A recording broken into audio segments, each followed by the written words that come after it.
Estoy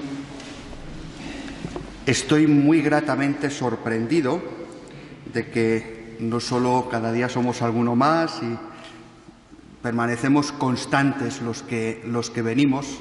Normalmente estas cosas, los primeros días, que sobre todo si son fin de semana, venimos con mucho fervor y luego nos vamos enfriando. Así que estoy francamente contento. Y contento también por la cantidad de personas que están siguiendo estos ejercicios espirituales por Internet. Hay más de 600, como dicen ahora, followers, seguidores, Así que pues es una maravilla que la palabra de Dios siga siendo como ese pan caliente que todos recibimos con alegría. A unos y a otros, gracias. Hemos venido estos días recorriendo lo que somos, lo que Dios quiere de nosotros y contemplando cómo Dios se hace hombre para salvarnos. Ayer contemplábamos cómo Dios se da a sí mismo la misión de la encarnación, de abrazar nuestra humanidad para darnos vida. Y esa misión llega a plenitud cuando Jesús, acabada su vida oculta en Nazaret, empieza su vida pública. Desgraciadamente no tenemos tanto tiempo como para poder recorrer toda la vida pública de Jesús. Los ejercicios ignacianos, que duran un mes, pues prácticamente se recorren los milagros, la predicación, todo aquello que ha conformado su vida pública. Nosotros extraeremos algunos elementos especialmente significativos para nosotros y significativos en estas fechas de preparación de la Semana Santa.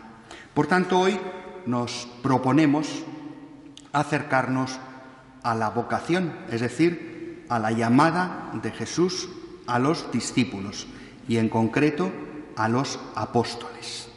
Hay muchos relatos en los evangelios, tanto en los sinópticos como en el Evangelio de San Juan, que nos narran encuentros con Jesús que terminan en una vocación. Pues cuando Jesús está paseando al lado del lago de Galilea y ve a aquellos pescadores que están con las redes y les llamó por su nombre y ellos, dejándolo todo, le siguieron. Qué poder de convicción tendría Jesús, O aquellos que están buscando el sentido de su vida y le dicen: Señor, ¿dónde vives? Venid y lo veréis. Y lo dejaron todo y le siguieron. O aquel otro que estaba afanado en su mostrador de cobrar los impuestos. Y Jesús pasó por su lado y le dijo: sígueme. Y dejándolo todo, le siguió. Así poco a poco el Señor fue conformando un grupo amplio de discípulos. En algún momento nos dice el Nuevo Testamento que envió a 72 por parejas para anunciar el reino de Dios, para hacer las mismas cosas que Él hacía. Y volvieron todos muy contentos, nos dice el Evangelio, y le contaban a Jesús lo que habían hecho y lo que no habían podido hacer. Había ciertos demonios que no habían podido expulsar, porque esos solo salen con ayuno y oración. Y de entre ese grupo amplio de discípulos, Jesús escoge a un grupo más cercano, al grupo de los 12. Se ha escrito muchísimo de por qué 12. 12 son las tribus de Israel y 12 son los apóstoles.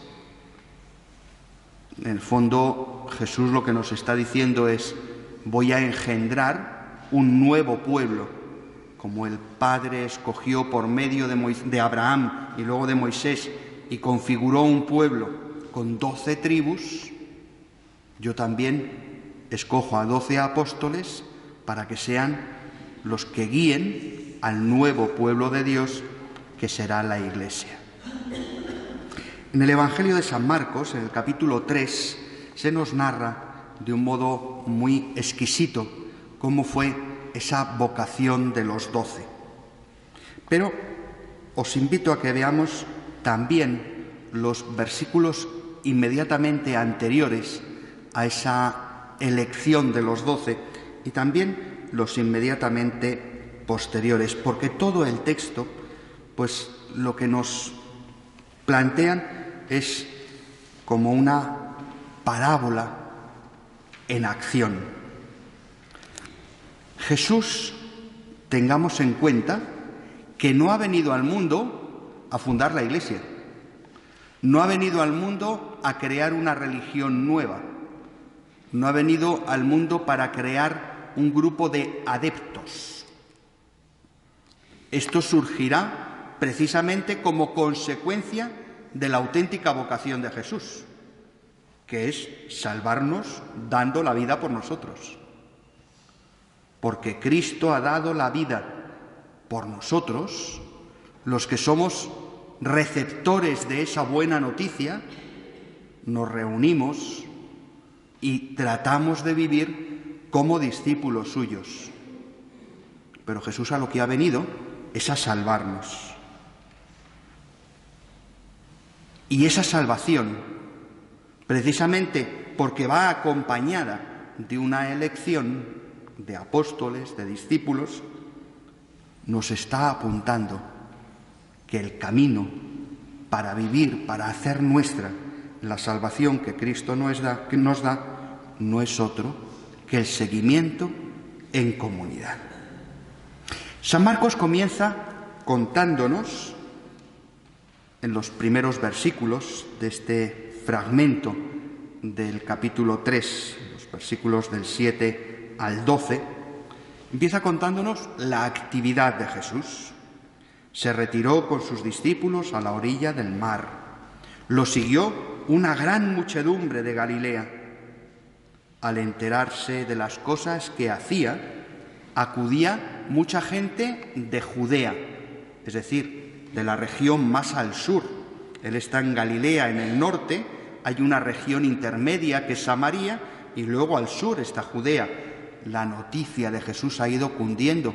Jesús ya ha peregrinado alguna vez a Jerusalén y entonces la gente de Jerusalén, que es la capital de Judea, pues también va a Galilea a ver las cosas que hace Jesús, a escuchar su palabra. Pero no solo la gente de Judea, de Jerusalén, de Idumea, más al sur todavía, en la frontera con Egipto y con lo que hoy sería Jordania, la Transjordania al otro lado del Jordán, las cercanías de Tiro y de Sidón, lo que hoy sería el Líbano, es decir, todos los pueblos vecinos oyen la buena noticia y todos acuden a Cristo. Encargó a los discípulos que le tuviesen preparada una barca, no lo fuera a estrujar el gentío. San Marcos quiere reflejar esa muchedumbre inmensa que está buscando la palabra, que está buscando el sentido de su vida, que está buscando el rostro de Dios en la persona de Cristo. Como había curado a muchos, todos los que sufrían de algo se le echaban encima para tocarlo. Los espíritus inmundos, cuando lo veían, se postraban ante él y gritaban: «Tú eres el Hijo de Dios». Pero él les prohibía severamente que lo diesen a conocer. En dos pinceladas, San Marcos nos describe la actividad misionera de Jesús. Curaba a muchos. La gente que sufría se acercaba a él, expulsaba a los demonios y les decía que no contaran nada. Esto del silencio mesiánico es algo también muy característico del Evangelio de San Marcos. Jesús una y otra vez está diciendo a los demonios, a los discípulos, a los apóstoles: no contéis nada. Y es algo que sorprende, porque luego va a escoger a gente para que vayan a predicar. ¿Por qué no se puede contar? Pues porque lo que van a contar está incompleto. Decíamos que el misterio de la encarnación solo se entiende a la luz de la Pascua. Cristo se hace hombre para morir y resucitar. Y por tanto, todo lo que es la encarnación, la vida oculta y la vida pública de Jesús, todo eso ha de ser leído a la luz de su muerte y resurrección. Por eso los evangelistas, todo lo que cuentan, lo cuentan después de la resurrección y a la luz de la resurrección. Porque la misión de Cristo es salvarnos. Y cuando la salvación acontece en la Pascua de Cristo, es cuando ya podemos contarlo. Mientras tanto, lo que podemos contar es parcial, es restringido, restrictivo, y en el fondo no es del todo verdad, porque Jesús tampoco ha venido a curar enfermos ni a expulsar demonios. Ha venido a traernos algo mucho más grande que esas expulsiones efímeras del mal o de la enfermedad. Ha venido a traernos vida eterna. Y ahora empieza el relato propiamente de la elección de los 12. Jesús subió al monte, llamó a los que quiso y se fueron con él, e instituyó 12 para que estuvieran con él y para enviarlos a predicar y que tuvieran autoridad para expulsar a los demonios. Síntesis de la vocación de los apóstoles y, de alguna manera, síntesis de la vida cristiana, de la vida de la Iglesia, de la vida de los discípulos. Muy importante, Jesús subió al monte. ¿Para qué se sube al monte? En la Biblia, siempre que se sube a un monte es para escuchar de cerca a Dios. Moisés sube al monte Sinaí y lo primero que escucha la primera vez que sube, recordábamos el relato de la zarza ardiente, es su propia vocación. Dios le habla y le dice: vete y dile a mi pueblo que he escuchado su clamor y que tú vas a liberarles en mi nombre. Cuando Moisés vuelva a subir al monte, ¿para qué será? Para que Dios le revele ya no su misión, sino cómo tiene que vivir el pueblo de Israel para recibir los mandamientos. Y Moisés sigue subiendo al monte para encontrarse con Dios, para estar en la intimidad con Dios, para vivir la experiencia del Dios que se le revela. Al final de sus días subirá al monte Nebo y desde el monte Nebo contemplará la tierra prometida y allí entregará sus días, porque Dios le ha revelado que ese es el final del camino para su pueblo. El monte, por tanto, es lugar donde Dios nos habla. Jesús va a recoger en sí mismo esa tradición del monte. Si Moisés sube al monte Sinaí para recibir la ley de Dios, Jesús subirá al monte para hacer el sermón de la montaña, es decir, para mostrarnos la ley de Dios, la nueva ley de Dios, las bienaventuranzas que nos enseñan a comprender lo que Dios nos dice. Jesús, lo escuchábamos hace unos domingos, sube a otro monte, al monte Tabor, para transfigurarse, para mostrar su naturaleza divina a sus discípulos y animarles en su subida a Jerusalén. Pero si decimos que la misión de Cristo es la salvación, será en un monte donde nos salve. La muerte y resurrección de Cristo acontecerán en el monte Calvario. Y más aún, pasados 50 días, 40 días de la resurrección, desde otro monte, llamado de los Olivos, nos dicen los Hechos de los Apóstoles, Jesús vuelve a la casa del Padre. La ascensión de Jesús es la indicación de cuál es nuestro destino, el cielo, y al mismo tiempo la apertura de la etapa final de la historia, que es la etapa del Espíritu Santo. Por tanto, Jesús sube al monte, el lugar de la teofanía, de la revelación, el lugar donde descubrimos el rostro de Dios. Por tanto, el hecho de que suba al monte para designar a los 12, lo que nos está diciendo es que no es una cosa que yo hago entre amigos. Oye, pues vamos a ver cómo nos organizamos para repartir responsabilidades aquí en el grupo. No, no. En nombre de Dios te elijo para que seas guía del nuevo pueblo de Israel. Por eso son 12. Subió al monte y llamó a los que quiso. Fijaos qué expresión más bonita. Llamó a los que quiso. En español, como en otras lenguas, querer tiene una doble acepción. Yo quiero hacer una determinada misión. Yo quiero poner mi empeño en una determinada tarea. Yo hago esto porque quiero. Es decir, el querer es una acción de la voluntad. Podríamos decir que Jesús llamó a los que le dio la gana, a aquellos en los que puso su voluntad para elegirles. Pero al mismo tiempo, querer es tener cariño. ¿Cuánto te quiero? Mirad cómo se quieren. Jesús llamó a los 12 porque les quería. Llamó a los que quiso, es decir, a los que le dio la gana porque les amaba.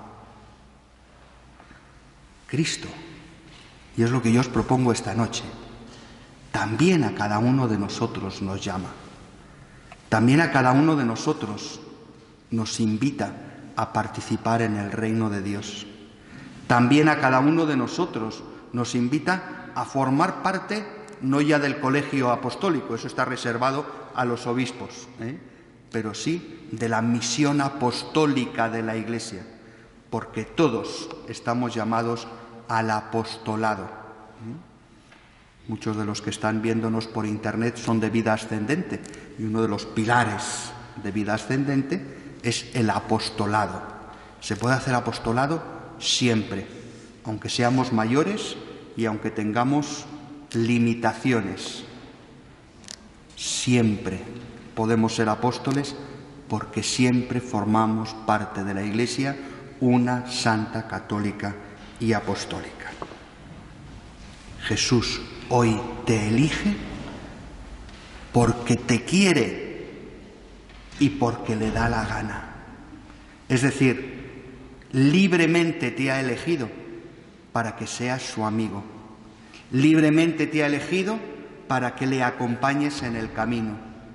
Libremente te ha elegido para amarte y depositar en ti su confianza.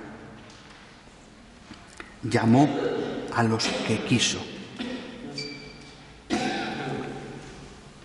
Cuando Jesús, inmediatamente antes de morir, esté rezando a Dios en esa oración sacerdotal que prácticamente concluye el Evangelio de San Juan antes de la pasión, Jesús habla con el Padre y pide por los que me diste. El Padre ha entregado al Hijo, a esos 12, para que Cristo los ame, y los ame tanto que dé la vida por ellos, y al mismo tiempo para que sean sus testigos. Estoy a punto de hacer 28 años de sacerdote, y en mi lema sacerdotal elegí uno de los versículos de ese discurso de San Juan, ese discurso de despedida de los discípulos, precisamente el que hace alusión a esto. No sois vosotros los que me habéis elegido, soy yo quien os he elegido y os he destinado para que vayáis y deis fruto y vuestro fruto dure. Cristo hoy te mira, Cristo hoy te ama y Cristo hoy te elige. No seamos tan presuntuosos de decir, no, yo es que he elegido ser cristiano, es que he elegido ser discípulo de Jesús, es que yo he decidido comprometerme con Jesús. Tururú, Cristo te ha elegido. No sabes cómo, casi ni cuándo, pero desde el seno materno, Cristo te había elegido para amarte y para que estuvieras con Él. Llamó a los que quiso. ¿Y para qué los llamó? Les instituyó para que estuvieran con Él, para enviarlos a predicar y para que tuvieran autoridad para expulsar a los demonios. Fijaos qué tareas más hermosas y más dispares. Para lo primero que me llama Jesús no es para que dé catequesis o para que trabaje en Cáritas o para que me comprometa en la Iglesia. No. Para lo primero que me llama Jesús es para que esté con Él. Los llamó para que estuvieran con Él. Fijaos qué bonito. Cristo no nos pide mucho más. Lo primero que nos pide es que estemos con Él, que no estemos todo el día corriendo, haciendo cosas en la Iglesia o fuera de la Iglesia. Cristo a lo que me llama es a que esté con Él. Primero y primordial. Entre otras cosas, porque si no estoy con Él, en el fondo convierto a Cristo en una idea o en una ideología. Es necesario permanecer con Cristo para aprender de Cristo a vivir. Es necesario dejar que Cristo acompañe y guíe mis pasos, porque si no estoy con Él, me pierdo. Porque si no estoy con Él, me perjudico a mí mismo. Y porque si no estoy con Él, en el fondo todo lo que Él dijo se convierte en una especie de manual de buenas prácticas que cuando las cosas me salen mal no lo utilizo para evangelizar, para proponerlo a otro, sino para tirárselo a la cabeza por lo malo que es. Convertimos el Evangelio en un arma arrojadiza. Nuestra vida de cristianos, esto lo hemos oído muchas veces, no se fundamenta tanto en el tener cuanto en el ser, ¿verdad? Lo hemos oído muchas veces. Lo importante no es tener, lo importante es ser. Pues yo os diría que hay otros dos verbos cuyo equilibrio también tenemos que cuidar. Ser cristiano no es hacer, sobre todo ser cristiano es estar. Y muchas veces hacemos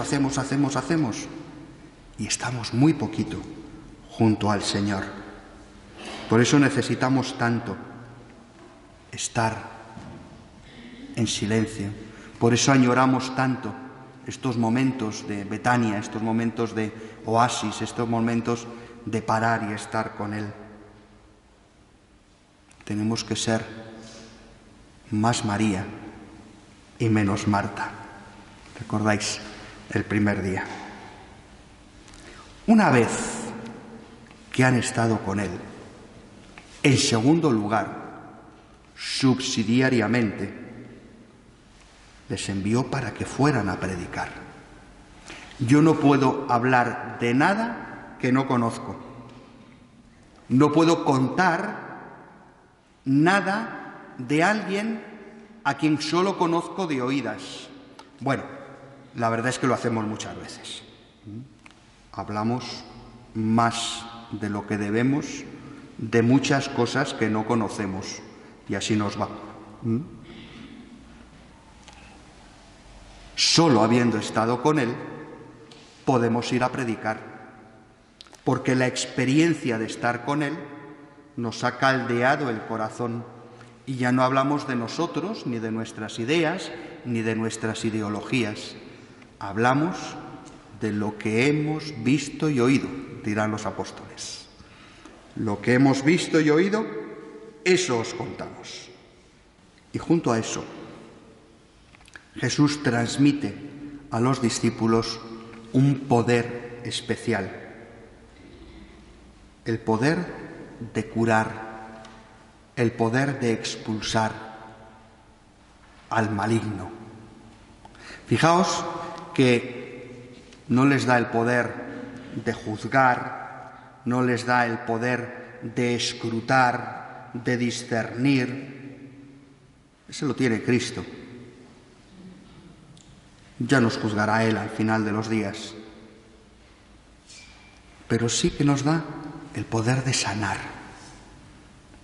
el poder de quitar el mal que está en el corazón del otro, el poder de bendecir en vez de maldecir, el poder de acoger, el poder de compartir en vez de competir, el poder de dar abrazos en vez de codazos. Después de describir esa misión y de darnos la lista de los 12 elegidos en el casting de los apóstoles, San Marcos continúa con el relato. Llega a casa y de nuevo se junta tanta gente que no los dejaba ni comer. Ya lo dice en plural. Ya no dice le apretujaba la gente, pidió una barca. No, ya es una comunidad, ya es Jesús con los suyos. Y cuando llega a casa se junta tanta gente que no los dejaba ni comer. Al enterarse su familia, añade San Marcos, y este es un versículo que extraña muchísimo en el Evangelio, vinieron a llevárselo porque se decía que estaba fuera de sí, que se había vuelto loco. Esa muchedumbre que no les deja ni comer es la que da sentido a la llamada. Jesús sube al monte, el lugar donde está cerca de Dios, y allí llama a los apóstoles, pero con los apóstoles baja del monte al lugar donde están los hermanos, al lugar donde está la muchedumbre, para seguir compartiendo con ellos su vida, aunque no le dejen ni comer y aunque piensen que se ha vuelto loco. Subo al monte en el camino hacia Dios y bajo del monte en el camino hacia el hermano. Tengo que estar toda la vida subiendo y bajando. Subiendo al monte para encontrarme con Dios, bajando del monte para encontrarme con el hermano. La gente dice que está loco. Os pongo ahí. ¿Será porque los locos dicen la verdad? ¿A quién hemos vinculado nuestra vida? ¿En quién hemos depositado nuestra confianza y nuestro corazón? En un loco. Pero en un loco que nos enseña a vivir. Porque es el que nos enseña a integrar los dos polos de nuestra vida. Dios y el hermano. El Padre que está en lo alto y la muchedumbre que está en el llano. El que me enseña a subir al monte para encontrarme con Dios y a bajar a la llanura para caminar con mis hermanos. Pues que ese loco llamado Jesús seduzca nuestro corazón para que busquemos estar con Él y para que vayamos al hermano para curar sus dolencias y expulsar el mal que está en su corazón.